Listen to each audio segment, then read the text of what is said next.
I'm broke. Can we talk about it?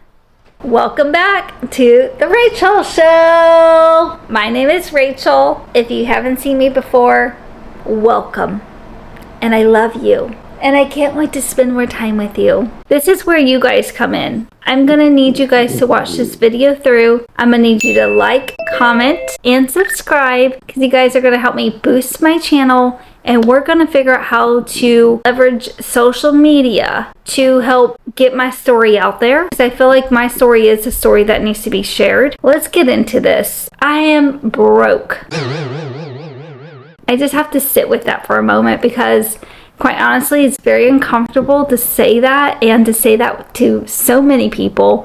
Potentially millions of people on the internet could see this video. Billions of people in the world. That is very embarrassing. Embarrassing! I know what you're asking yourself. How can someone that's 42 years old with 2 college degrees in accounting be so financially illiterate? Stupid! I have to take ownership over that. I can no longer blame my parents for the faults that they have. And I love my parents, and they've done a lot of good and great things for me and my sisters in my life. And I also try to give every person that I meet grace, because everybody's going through this life for the first time.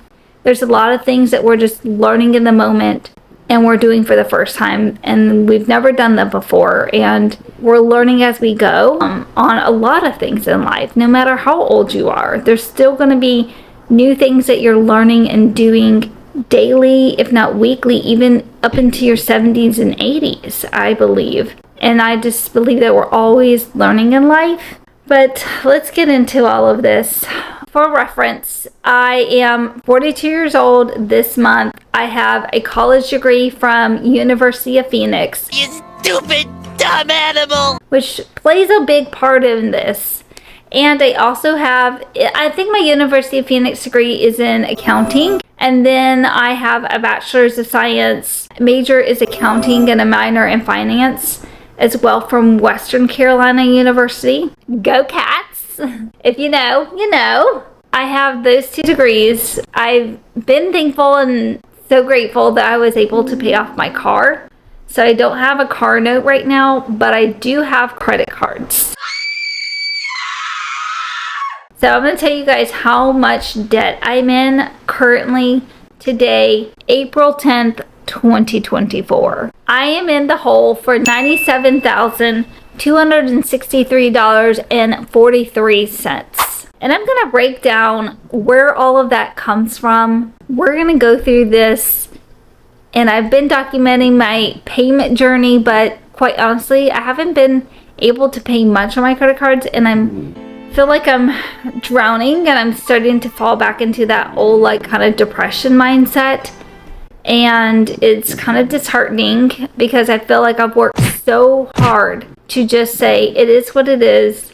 You're doing all that you can, Rachel, and you need to give yourself grace because also you are going through life for the first time and you are learning and growing every single day. I'm just trying to give myself that grace, but I'm starting to feel myself slipping back into almost a depression state where I feel like I'm never going to get out of this hole, and I don't know how to get out of this hole, and I'm doing all that I can, but it just doesn't seem to be enough, and it's so disheartening, and I know that I've gotten myself into this hole, and I need to figure out how to get out of this hole, but like, how is one person supposed to do all of this on their own? I don't understand. Let's do a little debt breakdown. So I have $83,576 in student loans combined from University of Phoenix and from Western Carolina University, which is in Western North Carolina, a very podunk, small little town. So if you haven't heard of it, no worries. I am just beside myself. I'm $83,576 in student loan debts, and I only have 2 bachelor's degrees. And one of them didn't even get me anywhere. So when I became a young stay-at-home mom at the ripe old age of 19, and my frontal lobe was not even fully developed, I had no business having children, I know. But it is what it is, and I can't go back and change the past, and I love my kids to death. The only thing I would change is picking a better partner and waiting longer to have kids till the noggin was fully developed. But during that time, I felt the need to still want to go to college because all of my peers were going to college and graduating and all of these things. And here I was, just stay at home, like living in my pajamas, feeding a baby throughout the night and throughout the day while my husband at the time, who's now my ex, went to work every day. He was in the military, so very thankful that I had a very stable job. And I didn't know where to turn or how to get into college. Although my older sister was in college, no one really told me how to go about doing all of this. And I felt a little overwhelmed by just being a new mom and trying to figure out how to do that good, you know, before I stacked something else on top of doing that. So it took me a few years to even get to the point where I actually was ready to sign up for college, I guess. And during that few years, I ended up having a second child. So I had 2 children basically under the age of 5 because they're about 2 years and 9 months apart. I was very busy and I needed something that would work with my schedule. And so I chose to go to University of Phoenix. It was going to be great. My husband at the time was going to be deployed soon, and so I was going to be basically a single mom. And I was going to have to figure out how I was going to want to go to school during that time. And all of the commercials for University of Phoenix were coming up, and I just felt like I was being called to go there. I don't know if I was actually tuned in to what God was telling me, because I don't think God would have told me to waste my money. And it took me many, many years to figure out that I was wasting my money at University of Phoenix. It wasn't until after I got divorced I figured that out. But I went to the community college level of University of Phoenix, which is Axia College. It's like their junior college. And then I was convinced that the only way I was ever going to get hired is that I needed to go ahead and finish up my program and enroll those credit hours and bring them over to the University of Phoenix, part of the university where I would finish out my bachelor's degree. So I did that. I got my associates at Axia. I worked really hard and I got really good grades. I did go to school online and I was a pioneer in that sense because no one was going to school online at those times, and maybe that should have been a red flag for me as well, but frontal lobe wasn't developed. Finished up all of that, and by the time I was finishing up my University of Phoenix online college degree for my bachelor's, that was about the time that I was going through my divorce. I'd finished up shortly before we separated. My divorce was horrendous. It put me through a lot of trauma, and my student loans will not be hit the 20-year mark until 2027, so I have a few more years, and I don't even know if they'll qualify for that year because they were deferred when I went back to school after I got divorced. I had always wanted to be in banking or accounting to some degree.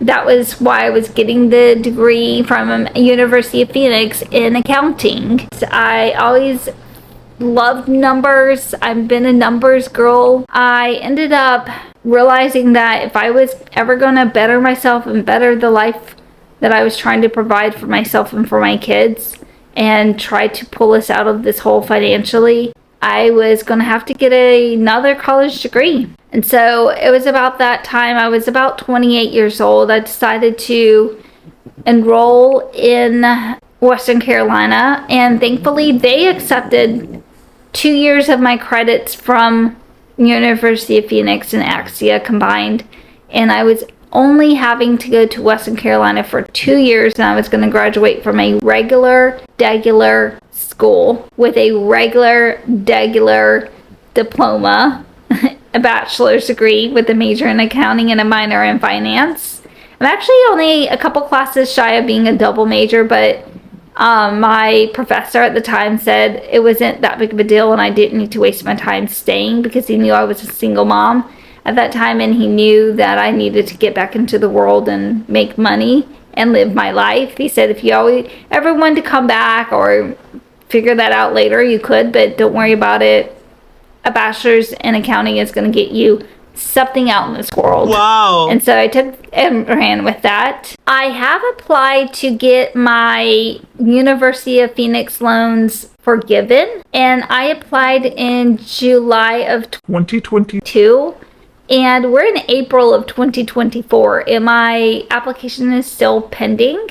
I know a lot of people are mad about people applying for forgiveness, but quite honestly, I feel like I was so defrauded. I didn't understand everything about college and loans and Pell Grants, and I didn't understand any of that. And no one at University of Phoenix took the time to really go over that, and the internet was still in its infancy, so it wasn't like I knew to just go on Google or Bing or AOL or whatever it was at the time and look these things up, because no one was telling us that we needed to do that. And no one was really showing me the ropes, so I felt like I really got in over my head, and I'm hoping that my student loans are going to be forgiven. I will probably have the student loans from Western Carolina left, and I'm happy to pay those back.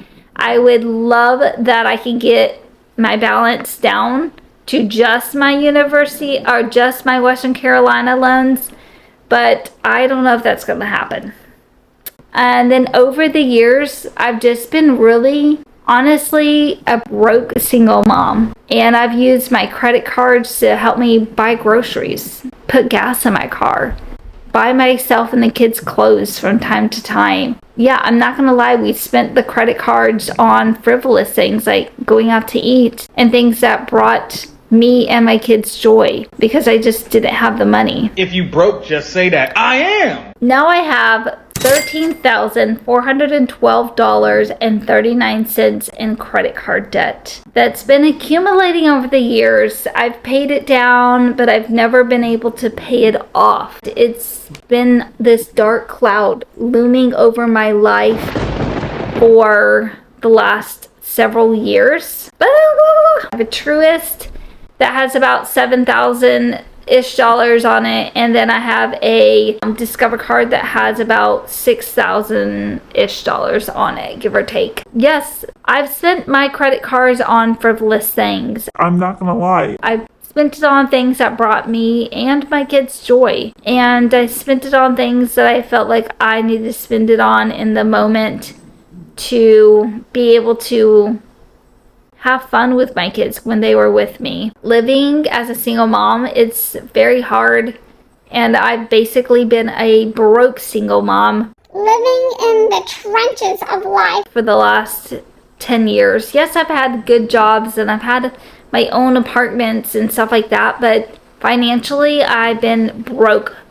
And it's like this dark cloud looming over my life for the last 10 years, and I cannot seem to get out of it. I've paid my credit cards down at times, but there's always been emergencies. I've never been able to have an emergency fund, and so I've had to put emergencies on my credit cards.